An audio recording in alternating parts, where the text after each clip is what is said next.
The Christmas Mystery by Jostein Gaarder. The 12th of December. When Papa came home from work on the 11th of December, Mama and Joachim were waiting for him. "Have you found out what she was called?" asked Joachim. "Let me in first," complained Papa. Yes, she was called Elisabet. Elisabet Hansen, in fact. It happened in December 1948. Dinner was ready, so they sat down at the table. "I went into the bookshop as well," continued Papa. "I went into the storeroom with him, and there he found a photo that the flower seller had once put in his window in exchange for a glass of water. I have it in my briefcase." "Then fetch it," said Mama. So he did. He put the picture on the table, Joachim snatched it, and Mama leaned over it. It showed a young woman with long fair hair. Round her neck she was wearing a silver cross with a red stone. She was leaning against a small car. At the top of the photo was a large dome. At the bottom was written Elisabet. No last name," said Papa. "It's not exactly an unusual name, but it's written in Norwegian. In many countries, Elisabeth is spelt differently." "Do you think she's not Norwegian, then?" asked Mama. "No idea," said Papa. "But look at the photo carefully. The dome in the background is St. Peter's in Rome. She's standing in the road that leads to St. Peter's Square. The card dates from the end of the 50s. "I feel almost scared," whispered Mama. "What are we getting mixed up in?" "Yes, it's a mystery.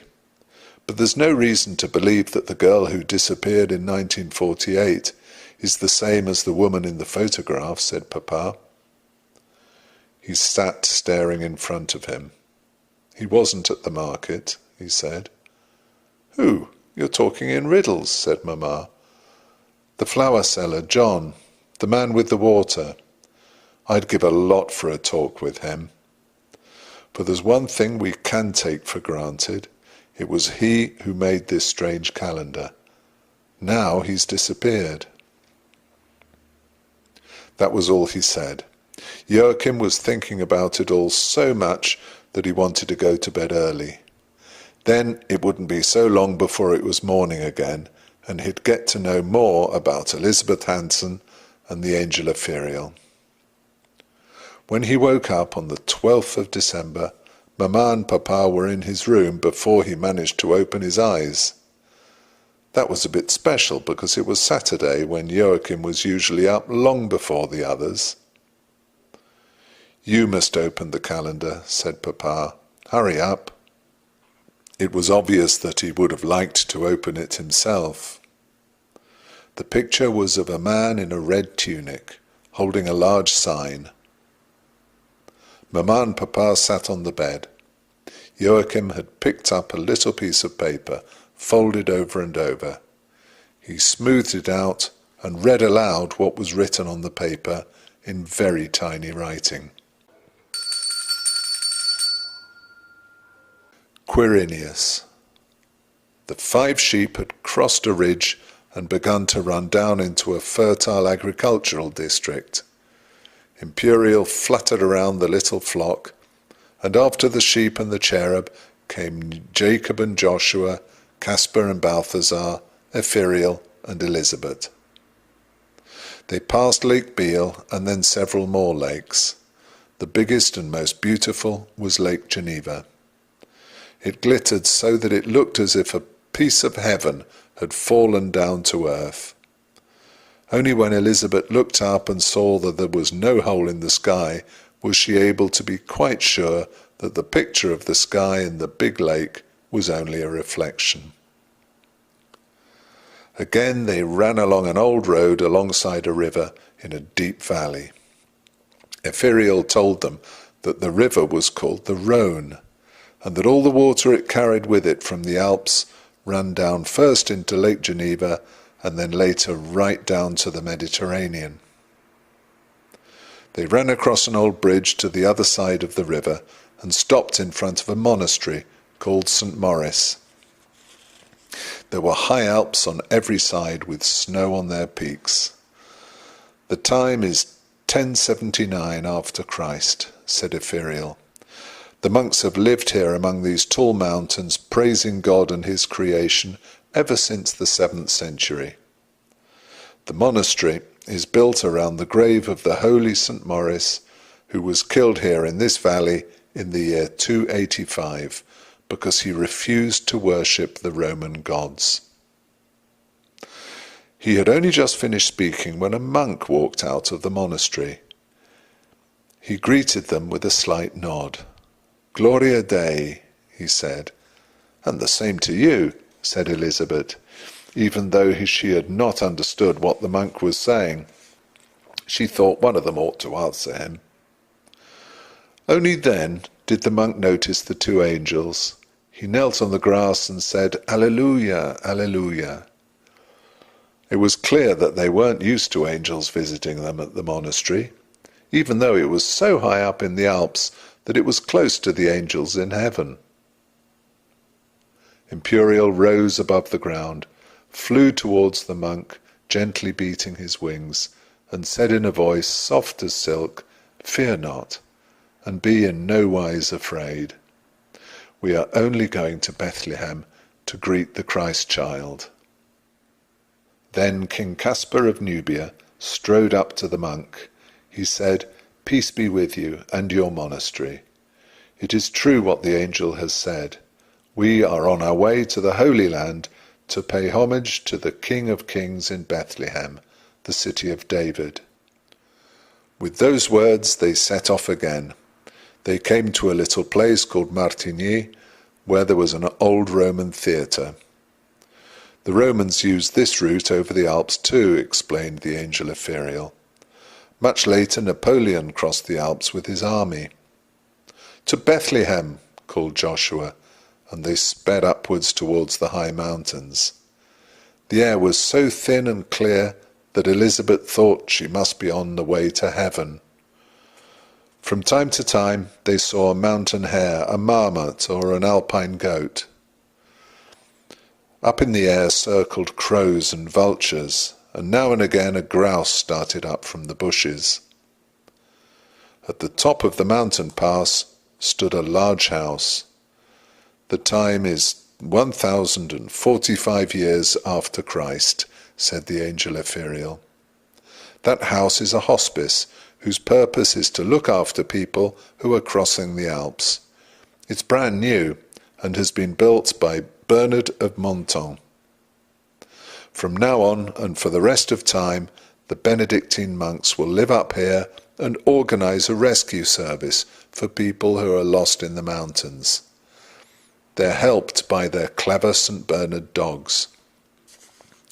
"Right," said the cherub Imperial, "for Jesus wanted to teach humans to help one another when they were in distress. Once he told a story about a man who was on his way from Jerusalem to Jericho and was attacked by robbers who left him half dead at the side of the road. Several priests passed by, but none of them bent down to help the poor man, though he was in danger of losing his life. Jesus thought there wasn't much point in being priests if they couldn't even be bothered to help a fellow human being in distress. They might just as well forget all their prayers." Elisabet nodded, and Imperial continued. "But then a Samaritan came past, and Samaritans were not very popular in Judea, because their religion was a bit different from that of the Jews. But the Samaritan had compassion on him, and helped the unfortunate man so that he saved his life. Yes, indeed, for there's no sense in believing what's right unless it leads to helping people in distress." Elisabet nodded again and hid the cherub's words in her heart. At one point, where the path forked, a man was standing with a large sign in his hand. He was wearing a long red tunic. If he had not moved, one might have thought he was a petrified Roman from the Roman Empire. On the sign was written, "To Bethlehem," in capital letters. An arrow had been drawn in as well to show which path they should follow. "A living road sign," exclaimed Elisabet. Epheriel nodded. "Verily I say unto you, that road sign must be one of us." Imperial was so excited that he flew right up to the man and shouted at him, "Fear not, fear not, fear not." But the man with the sign was not at all frightened. He took a step towards Elisabet, offered her his hand and said, No, that wasn't quite correct. I mean, at your service, my friends. The very first thing I must remember to do is to say my name, because I too have been allowed to take part in this Advent calendar. My name is Quirinius, governor of Syria. Attractive appearance, closer acquaintance desired. Well, the most important thing is, of course, to be good and kind. Dixie. Elisabet couldn't help laughing. He talked so oddly. It was as if there were two people talking at once, for he interrupted himself the whole time. He handed her the sign. He had perhaps been standing and holding it for an eternity with the wind flapping at his tunic. He said, "And this I'm asking for your attention, my friends, for here I have the actual prize. I ought to say that this prize is for you, Dixie." "Am I to have the sign?" said Elisabet in astonishment. And Quirinius replied, "Only on the one side. I mean, you must turn it right round, you understand? Dixie." Elisabet didn't understand why he said Dixie all the time, for there was no dog or cat anywhere near. But the angel Epheriel whispered that Dixie was Latin and meant he had finished speaking. Elisabet turned the sign around and saw to her great surprise that what she was holding in her hand was an Advent calendar with 24 doors to be opened. Above each door was painted a picture of a young woman with fair hair. She was standing in front of a church with a large dome on top. "The first 12, said Quirinius. "You may open the first 12 doors, for we've come exactly so far on our journey. Dixie." Elisabet sat down on a rock and opened the first door. Behind it was a picture of a lamb. Behind the next door was an angel, and behind the third, a sheep. Then there followed pictures of a shepherd, another sheep, a king of Orient, a sheep, a shepherd, a sheep, a cherub, and another king of Orient. Elisabet saw they were pictures of everyone who had joined the pilgrimage on its long way through Europe.